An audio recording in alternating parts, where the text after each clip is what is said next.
శ్రీమహాగణాధిపతయే నమః. ఓం గురుభ్యో నమః. ఓం శ్రీమాత్రే నమః. అరుణాం కరుణాతరంగితాక్షీం ధృతపాశాంకుశపుష్పబాణచాపాం అనిమాదిభిరావృతాం మయూకైః అహమిత్యేవ విభావయే భవానీం. శ్రీమాత్రే నమః.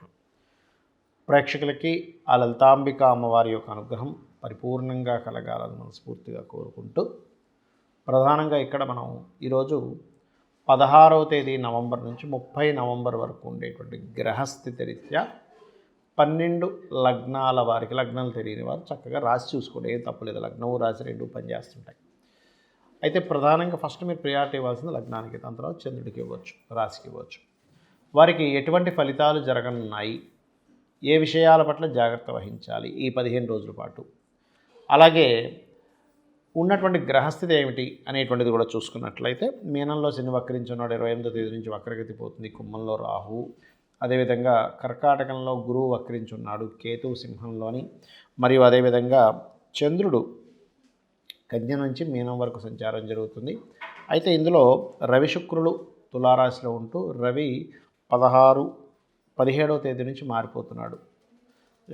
శుక్రుడు కూడా ఏంటంటే 26వ తేదీ నుంచి వృశ్చికంలోకి మారిపోతున్నాడు. అయితే రవి కుజుడు బుధుడు కలిసి ఉన్నటువంటి ప్రదేశానికి రవి వెళ్తూ, ఈ యొక్క బుధుడు 24వ తేదీ నుంచి వక్రించుకుంటూ వెనక్కి వచ్చి తొలలోకి వస్తున్నాడు. అయితే ఈ యొక్క గ్రహస్థితిని అనుసరించి ఎటువంటి ఫలితాలు జరుగుతున్నాయి, ఏ విషయాలు జాగ్రత్తలు తీసుకోవాలనేటువంటి అంశాలు చెప్తుంది నేనైనప్పటికీ కూడా చెప్పిస్తుంది సాక్షాత్ లలిత అమ్మవారిగా భావిస్తూ ఒక్కొక్కటిగా మనం తెలుసుకుందాం. మిథునం వారికి కనుక చూసుకున్నట్లయితే, ప్రధానంగా మీకు మీ యొక్క లగ్నాధిపతి అయినటువంటి బుధుడు 24వ తేదీ వరకు కుజుడితో కలిసి ఉంటున్నాడు. కాబట్టి ఇక్కడ కొన్ని కాంపిటీషన్ రిలేటెడ్ సంబంధించిన విషయంలో గట్టి పోటీ ఇవ్వడము అనేటువంటిది జరుగుతుంది. కాకపోతే మీరు ఎట్టి పరిస్థితుల్లో కూడా 28, 29, 30వ తేదీలు ధన సంబంధించిన విషయంలో ఎవరికైనా మనీ ఇస్తున్నాము, బ్యాంక్ ట్రాన్స్ఫర్ చేస్తున్నాము, ఇటువంటి విషయాల్లో కాస్త జాగ్రత్తగా ఉండండి. ఎవరితోనైనా మీరు ఏదైనా కమ్యూనికేట్ చేసేటప్పుడు కాస్త గణపతిని తలుచుకొని కమ్యూనికేట్ చేయండి. ఎందుకంటే 3లో ఉండే కేతు చాలా మంచివాడు, అందులో ఎటువంటి సందేహం లేదు. కానీ కమ్యూనికేషన్ హౌస్ విషయంలో ఏమవుతుంటుందంటే కొన్నిసార్లు మిస్కమ్యూనికేషన్స్ జరుగుతూ ఉంటాయి.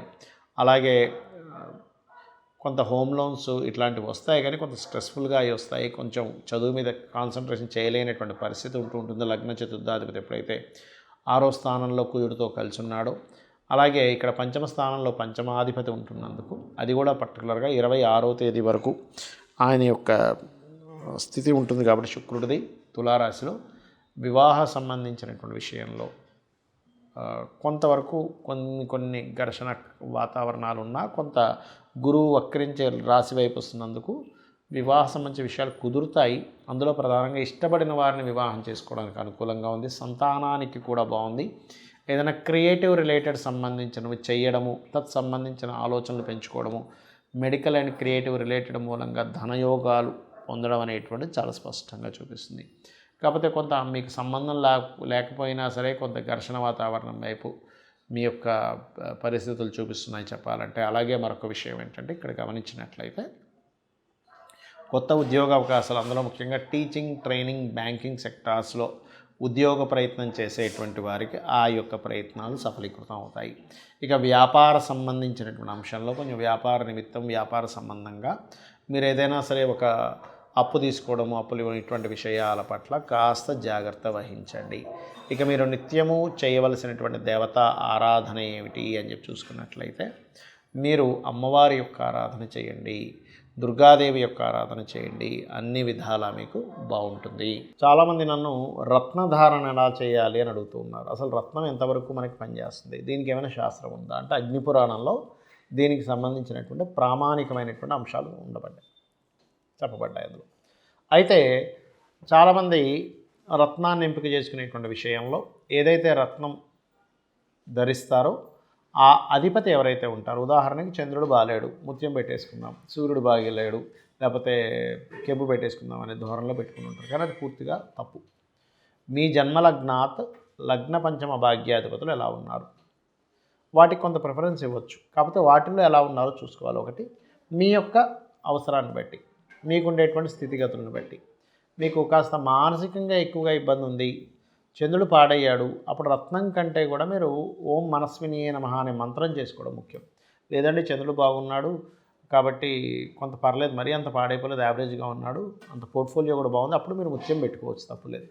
అయితే ఇక్కడ మీరు ఒక విషయం అర్థం చేసుకోవాల్సింది ఏంటంటే, రత్నము ధారణ అనేటువంటిది కొంతవరకు సపోర్ట్ చేస్తుంది, కానీ అదేదో మొత్తం మీ జీవితాన్ని కంప్లీట్గా మార్చేస్తుందని మాత్రం అనుకోకండి.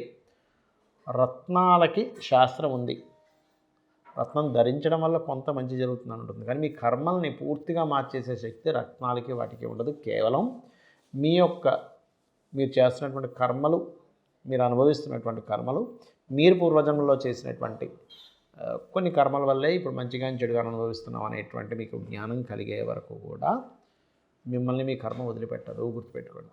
దానికి దేవతారాధన, ఒక దానం ఇవ్వడము, మీలో మార్చుకోవడం అనేటువంటిది చేయాలి ప్రధానంగా, అంతేగాని రత్నం పెట్టేసుకుంటున్నాం కదా అని కదా. అయితే ఇక్కడ రత్నం ధారణ చేసేటువంటి విషయంలో కూడా కొన్ని జాగ్రత్తలు తీసుకోవాలి. ఎలాగా అంటే, మీకు నడుస్తున్నటువంటి మహాదశ ఏమిటి, ఆ మహాదశానాథుడు నిజంగానే మంచి ఫలితాలు ఇచ్చే దాంట్లో ఉంటేనే రత్న ధారణ చేయాలి.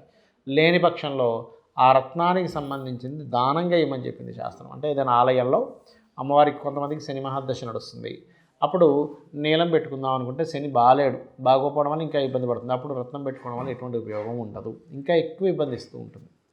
ఎందుకంటే అదే రత్నాన్ని, నీలాన్ని తీసుకెళ్ళి మీకు దగ్గరలో ఆలయంలో ఉన్నటువంటి అమ్మవారికో అయ్యవారికో ఎవరికో ఒకరికి వాళ్ళ హారంలోనో గాజుల్లోనో రకరకాల వాటిలో ధరింపజేయడానికి అన్నట్టుగా నువ్వు ఇవ్వగలిగితే అప్పుడు మీకు బాగుంటుంది, గుర్తుపెట్టుకోండి. అలాగే మరి కొన్నిసార్లు ఆరోగ్య సంబంధించిన సమస్యలు ఉన్నప్పుడు కెంపు ధరించవచ్చు అంటారు, కానీ కెంపు ఎలా మీ జన్మజాతకంలో రవెలా ఉన్నాడో చూసుకోండి. అదేవిధంగా కొంత మనిషిలో అంటే కొంత పుష్టి రావడానికి, కొంత గురుబలం పెరగడానికి కనకపుష్యరాగాన్ని ధరిస్తారు. బిజినెస్ ఇంప్రూవ్మెంట్స్కి బుధుడిని ధరిస్తారు, అంటే పచ్చ ధరిస్తారు. అలాగే కొంత ధైర్యం పెరగడానికి, మనిషిలో ఒక రకమైన ఫైరీ నేచర్ పెరగడానికి, అదేవిధంగా కొంతమందికి కుజదోషాలు ఉంటే కూడా కొంతమంది ధరిస్తుంటారు. కానీ ఇక్కడ దోషం ఉంటే ధరించడం కాదు, ఆ గ్రహం బాగుంది, ల్యాండ్స్ మూలంగా మేము ధనం పొందాలనుకుంటున్నాము, అప్పుడు మాత్రమే కుజుడికి సంబంధించినటువంటి పగడం ధరించాలి. అదేవిధంగా వైడూర్యం, కొంత వైరాగ్య ధోరణి ఉన్నప్పుడు పోవడానికి, కొంత ఆధ్యాత్మిక ఇది పెరగడానికి వైడూర్యాన్ని, మీకు రాహు కనుక బాగున్నట్లయితే పర్టికులర్గా గోమేధికాన్ని ధరించాలి. అయితే ఇక్కడ ఏంటంటే, మొట్టమొదటిగా మీరు అర్థం చేసుకోవాల్సింది, రత్నధారణ చేసేటప్పుడు మీకు ఆ ప్లానెట్ యొక్క పరిస్థితి ఎలా ఉంది, పాపకత్తిలో ఉందా, శుభకత్తిలో ఉందా, మంచి పోర్ట్ఫోలియో ఉందా, మీకు అసలు అది అవసరమా లేదా అనేది చూసుకోండి. అలాగే మరొక విషయం ఏంటంటే, మనకి ఆ రత్నం పనిచేసేది కొంత అయితే మనకి ఫీలింగ్ ఉంటుంది, కొంత అమ్మయ్య నేను ఈ రత్నాన్ని ధరించాను కదా, అమ్మయ్య నాకు కొంచెం ప్రశాంతంగా ఉంది, కొంత మన యొక్క ఆలోచన విధానం కూడా దాని మీద పనిచేస్తూ ఉంటుంది, గుర్తుపెట్టుకోండి. అలాగే మరొక విషయం ఏంటంటే, మనం చేసే ప్రయత్నం కూడా భగవంతుడే అనేటువంటిది అర్థం చేసుకోవాలి. శాస్త్రం కూడా ఆ యొక్క పరమాత్మే అని అర్థం చేసుకోవాలి. ఎందుకంటే శాస్త్రాలన్నీ కూడా మనకి మహర్షులు అందించారు. కాబట్టి మనం ఎందుకు జన్మించాము, ఈ జన్మ సార్థకత చేసుకోవడానికి మనం ఏం చేయాలనేది ప్రధానంగా మీరు గుర్తుపెట్టుకోండి. అలాగే మరొక విషయం ఏంటంటే, ఇక్కడ గమనించినట్లయితే మీ జన్మలగ్నాత్ 12 భావాలు అసలు ఏ గ్రహం ఎటువంటి కండిషన్ ఇస్తుంది, దానికి మనం ఆ విషయం జోలికి వెళ్ళడం మంచిదా వెళ్ళకపోవడం మంచిదా అనేటువంటిది ఉంటుంది పర్టికులర్గా జన్మజాతకంలో.